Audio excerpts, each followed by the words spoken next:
पूछ रहे हैं, देखिए 24 का चुनाव है, बीजेपी बार बार दावे कर रही है कि योजनाएं हम लेकर आए हैं, महिलाओं के लिए हमने काम कर दिया, युवाओं को हमने मजबूत बना दिया, तो जनता क्या सोचे? मजबूत है मेरी बहन, मुझे ये बताओ ना आप, मैं एजुकेटेड हूँ, IMD मैंने डिप्लोमा कर रखा है, PhD कर रखी हो गए, आज मैं रोजगार करता हूँ, मैं टीचर हूँ, एक स्कूल के अंदर मैं सिर्फ टीचर हूँ, ठीक है। मैं सरकारी टीचर के लिए 5 साल से अप्लाई कर रहा हूँ, मुझे तो कोई संस्था ना मिली आज तक, CTET दिया, TET दिया, उसके बाद में कुछ ना मिला। आज मुझे ये बताओ, एक रिक्शा चलाने वाला पर डे 2000 रुपये की इनकम कर रहा है, यानी उसकी इनकम हो गई 60,000 रुपये पर मंथ, और हमें सैलरी मिलती है 15,000 20,000। जो टीचर हमारे देश का फ्यूचर बना रहा है, अगर आप उन्हें 15,000 की सैलरी देंगे तो क्या अपना मजबूत देश का फ्यूचर बना पाएंगा? अपना घर चलाएगा या देश के बच्चों को संभालेगा? मुझे बताओ ना आप, चाहे टीचर प्राइवेट हो चाहे गवर्नमेंट का हो, गवर्नमेंट को एजुकेटेड लोगों के ऊपर ध्यान देने की जरूरत है, वरना लोग एजुकेशन से हटकर सिर्फ और सिर्फ पैसों के पीछे भागेंगे। आज दुनिया के अंदर हमने 2 मजदूर दिए, ठीक है, मेरे पास में 2 लोग हैं, एक को मैंने काम धंधे पर लगा दिया और दूसरे को भीख मांगने पर लगा दिया। जिसको काम पर लगाया था उसने सिर्फ 400 रुपये रोज शाम में घर लेकर आया, और जो भीख मांग रहा था उसने घर पर 1500 रुपये रोज लेकर आ गया, यानी कि 45,000 रुपये 45,000 रुपये उसने घर महीने के लेके आए। तो मुझे आप बताओ, अगर हमारी देश की हालत ये रहेंगी, अगर हम लोग काम करने वाले लोगों को, एजुकेटेड लोगों को सहूलत नहीं देंगे तो हमारा देश कैसे आगे बढ़ पाएगा? आपका मानना है या नहीं मानना है देश के आगे बढ़ने के लिए एजुकेशन? बिल्कुल सर, देखिए रोजगार को लेकर कई सरकार के दावे थे, कई करोड़ नौकरियों की बात थी, 9 साल कैसे लगे सरकार के? कार्यकाल कैसा रहा? कुछ मार्क्स मिल पाएंगे? कोई योजना बढ़िया है? कभी हमने आवाज उठाई है कार्यकाल के लिए, जब कभी हमने सरकार से पूछा है तो सरकार ने हमें सिर्फ और सिर्फ लॉकडाउन का हवाला दिया है। लॉकडाउन से कोई बड़ी बात नहीं है, ठीक है, हम लॉकडाउन की 3 साल माइनस कर लेते हैं। हम लोग बार बार पूछते हैं कांग्रेस ने क्या किया। मैं बताता हूँ आपको कांग्रेस ने क्या किया। 70 साल हम लोगों को एक साथ लेकर चली, ठीक है। उनकी सरकार में भले ही हमारा देश पीछे रहा हो, मगर लोग गरीबी से नहीं मरे, भुखमरी से नहीं मरे। आज लोग परेशान है रोजगार के लिए, हमें रोजगार कौन दिलाएगा?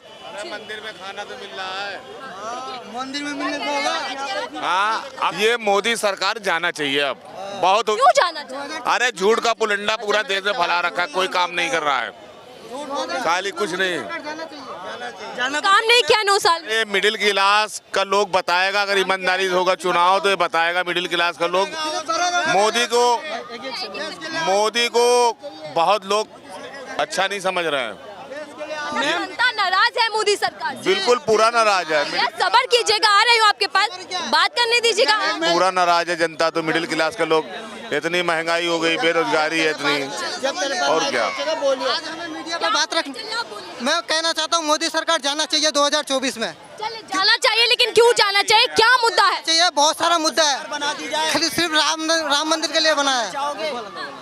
हम सरकार बनना नहीं चाहते। युवाओं के लिए काम हुआ कि नहीं हुआ? फिर से बोल रहे हैं नौकरी नहीं मिला, हमें रोजगार नहीं मिला। हम देख रहे हैं अभी बेरोजगार घूम रहे हैं यहाँ पे, देख सकते हो हम बेरोजगार। बहुत जानकारी की बात कर रहे हैं। क्या लगता है कि 24 में बड़ा मुद्दा राम मंदिर रहने वाला है, फिर रोजगार? क्योंकि चर्चा बड़ा मुद्दा राम मंदिर बनाएगा, देखना 2024 में बड़ा मुद्दा राम मंदिर है। बीजेपी बनाएगी जी। रोजगार का क्या होगा? युवाओं का क्या होगा? युवाओं को पीछे छोड़ देगा, तसल्ली से बात, युवाओं को पीछे छोड़ देगा, युवाओं को पीछे छोड़ देगा।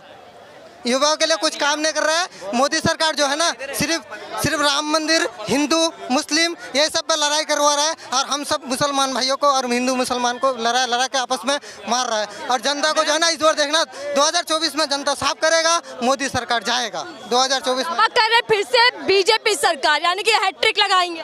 नहीं आ सकता है, अगर वो EVM में घोटाला करेगा तो आ सकता है। EVM में रोजगार पे काम हुआ कि सिर्फ एडवर्टाइज में? 9 साल में सिर्फ राम मंदिर बना है। आप मुझे बताएंगे कि क्या काम करना है? कहने आप तसल्ली रखिएगा, मैं सब तक आऊंगी, थोड़ी सी जगह बना लीजिएगा। मुद्दे बहुत है जनता के, लेकिन ऐसे में सरकार के दावे भी है, 24 को जीतने की बात भी कर रहे हैं। युवा है, बता दीजिएगा, मोदी सरकार ने युवाओं को लेकर रोजगार की बात की थी, युवाओं को लेकर बिल्कुल नहीं किया रोजगार के लिए बात। आज जो है 2024 में प्रधानमंत्री कितने बार मीडिया पे अपना वो दिया है इंटरव्यू। मन की बात करते हैं, बिल्कुल मन की बात कर रहा हूँ मैं। प्रधानमंत्री जो है कितने बार मीडिया में आके इंटरव्यू दिया है रोजगार के मामले में। इस बात का मुझे आप लोग रोजगार मेले बहुत लगाते हैं, कहते हैं मैंने देखे 51,000 युवाओं को पत्र बताओ, हम भटक रहे हैं अभी। जी, मन की बात करते ही नहीं, मन का काम भी करते हैं। वो वही करते हैं जो उन्हें चाहिए होता है, ठीक है। वो सिर्फ मन की बात ही नहीं करते, उनका जो मन होता है वो भी काम करते हैं। मैं सरकार से चाहे हमें कोई फर्क नहीं गिरता, कांग्रेस आए बीजेपी आए, किसी का भी सरकार, हमें किसी सरकार से फर्क नहीं गिरता, चाहे बीजेपी आए चाहे कांग्रेस आए।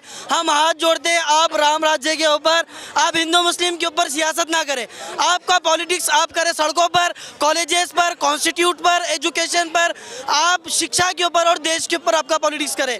हमारे साथ, हमारे धर्म के साथ में पॉलिटिक्स ना किया जाए, हमारी आस्था के साथ छेड़छाड़ ना की जाए। क्या धार्मिक पॉलिटिक्स इस वक्त हर 5 साल के अंदर राम मंदिर का मुद्दा खड़े कर देते हो, तो 10 सालों से राम मंदिर बनता हुआ आ रहा है क्या?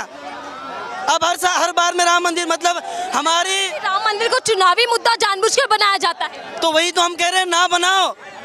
जितनी हमारे हिंदू भाई राम की मर्यादा करते हैं, मान रखते हैं, हम भी करते हैं। हमने उनकी किताबों को पढ़ा है, हमने चरित्र उदाहरणों को पढ़ा है, हमने रामायण पढ़ रखी है। हम एक ही लोग हैं, एक ही मिट्टी से बने हैं, हमें आना दिल्ली ही है। कोई सहारनपुर से आ रहा है और कोई महाराष्ट्र से आ रहा है, रास्ता एक ही है। अच्छी बात कर रहे हैं, लेकिन मेरा सवाल ये कि जनता के लिए और 2024 के लिए सबसे बड़ा मुद्दा क्या रहने वाला है? हम कॉन्स्टिट्यूट के अंदर कुछ रूल्स और रेगुलेशन की मांग मांगते हैं। कॉन्स्टिट्यूट के रूल्स और रेगुलेशन कौन चेंज करता है? सरकार करती है, जनता को कौन करती? मैं आपसे पूछ रहा हूँ, क्या मांग करना चाहते हैं? मैं आपसे पूछ रहा हूँ, गवर्नमेंट सरकार करेगी, अदालतें करेंगी इस चीज को भैया, कि क्या बदलाव होने चाहिए, क्या संशोधन है कि युवा को अब एजुकेशन के लिए जो है तो हाथ ढीला कर दिया जाए। आप किसी भी कॉलेजेस में जाओ तो गवर्नमेंट कॉलेजेस में कोई पढ़ाई नहीं हो रही है। आप जिस तरीके से हमारा यहाँ पर इंटरव्यू ले रहे हैं, मैं आपसे अपील करता हूँ, आप प्लीज़ किसी गवर्नमेंट स्कूल में जाइए और बच्चों से इंटरव्यू लीजिए, वहाँ का हाल देखिए आप। मैं गवर्नमेंट से रिक्वेस्ट करता हूँ, मैं एक प्राइवेट टीचर होने की हैसियत से कहूँगा कि आप बच्चों की एजुकेशन के ऊपर पैसा खर्च करो। जब तक गरीब ऊपर नहीं आएंगे तब तक हमारा देश आगे नहीं बढ़ सकता। अमीरों के आगे बढ़ने से देश आगे नहीं बढ़ रहा है। 10 साल के अंदर अमीर अमीर बना है और गरीब दिन से दिन नीचे आया है। अमीर दिन से दिन अमीर बना है और गरीब दिन से दिन गरीब बनता हुआ है। आप मिडिल क्लास फैमिली से नहीं होंगे, पर हम मिडिल क्लास हैं। सरकार कर रही है, पीएम मोदी को आप ही नहीं सुना होगा कि एक ही जाति है मेरे लिए, वो है गरीब। मैं तो गरीबों के लिए काम कर रहा हूँ, सेवा। तो फिर आप कहते हैं राम राज्य बनाओ। राम जी ये चाहेंगे कि मेरे ही लोग उजाड़ दिए जाए।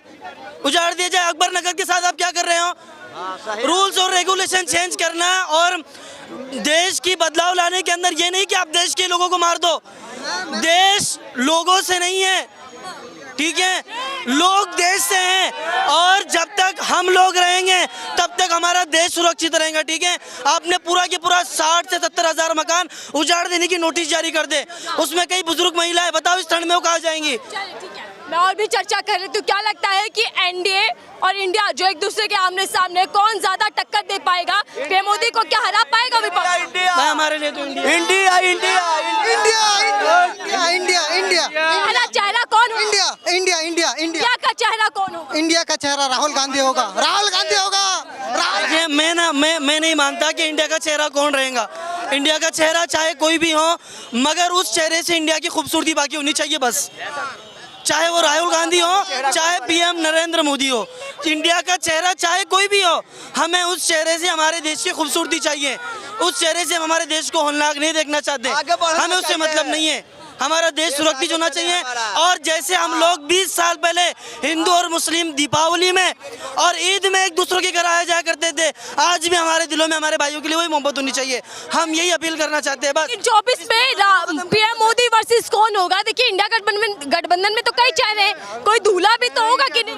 या बिना दूल्हे की बारात? नरेंद्र मोदी के सामने अभी अगर आम जनता को लगता है तो वो राहुल गांधी है, ठीक है, क्योंकि अब कांग्रेस का चेहरा अगर कहे तो सोनिया गांधी, राहुल गांधी ये बना हुआ है, मगर उनके अंदर भी कई ऐसे लोग छुपे हुए हैं जो इस देश को बखूबी चला सकते हैं। हम ये नहीं कह रहे कि मोदी जी देश नहीं चला सकते हैं, वो बहुत देश चला सकते हैं, मगर हिंदू मुस्लिम करे बिना वो देश चलाए, हम उनसे बहुत खुश हैं।